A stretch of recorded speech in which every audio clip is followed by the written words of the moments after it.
LiteFinance, the world of financial freedom. Hello, it's Monday 31st of October and it is time to start the market forecast. The biggest focus this week will be of course on the FOMC interest rate decision, and we will discuss what can happen during this week on GBP USD and Euro USD. So we will put it through the lens of UK and Eurozone economies. Firstly, let's start with the macro calendar as usual, and today we will get a preliminary CPI and the GDP figures from the Eurozone.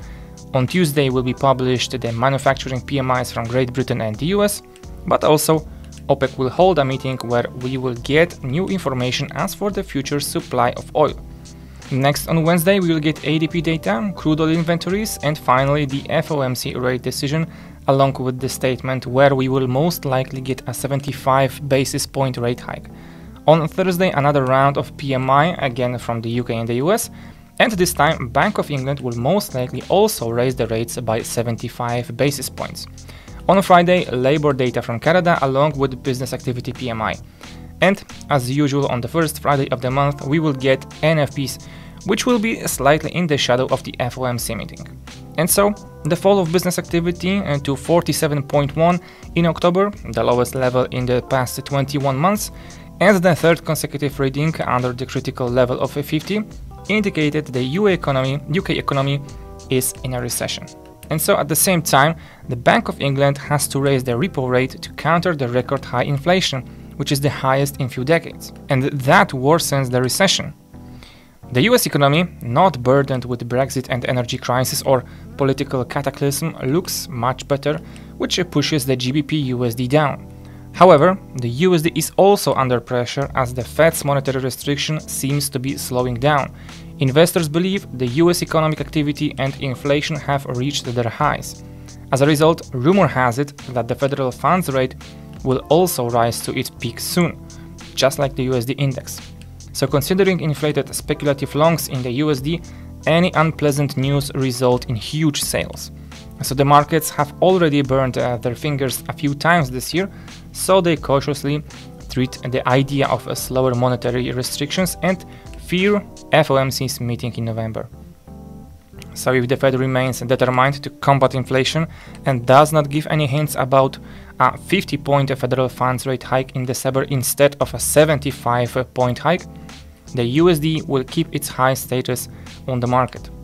So as for the plan, it might happen that the pound will play second fiddle to the greenback up to the Fed's meeting. However, consider selling the GBP USD in the direction of 1.14 and 1.134 if the pair fails to hold above 1.157. So now let's discuss the euro, because there is danger that the ECB will go dovish too soon, undoing all the work that he's done so far. However, based on the structure of the euro area inflation, the ECB can afford to slow down. A drop in gas prices will certainly affect the CPI. Christine Lagarde's focus on a weaker PMI could give the impression that the ECB is led by the government.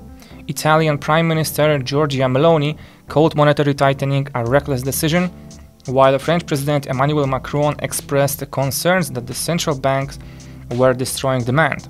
In fact, the European regulator is independent in its decisions.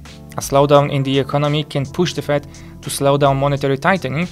One should not be misled by the US GDP growth of 2.6% in July to September, and in fact it is based on the rise in net exports. And despite the robust final figure, if we look deeper, we shall see a slowdown in individual demand from 2.1% in the first quarter to 0.5% in the second and to 0.1% in the third. So that is why the technical recession was not recognized by the official NBER, but the recession is approaching. Therefore, the Euro-USD trend will depend on the Fed's, although the ECB's willingness to slow down monetary tightening has somehow discouraged the Euro bulls. And so the Euro-dollar should be consolidating ahead of the FOMC meeting. So if somebody is in shorts opened at the recent peak, I would still hold them and rather wait for what happens after the meeting. So, okay, that's it all for today. Thank you guys for watching, and I'll see you next time. Take care, bye.